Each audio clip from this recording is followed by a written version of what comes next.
Hello, mapagpalang gabi po sa inyong lahat. So, ayan, gumawa tayo ng homemade mami. Ayan, napakadali lang niyang gawin. Actually, mahirap pala sa gawin.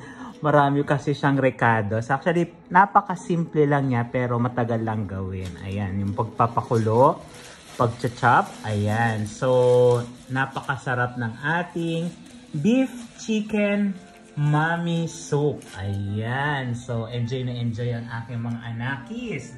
Ayan. The best. Ayan siya. Oh. Yummy, yummy.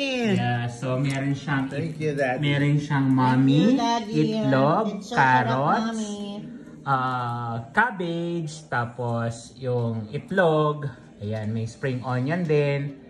At saka yung ating garlic. So, try nyo na to guys. Napakasarap nito. So, kain po tayo. May God be the glory. Thank you.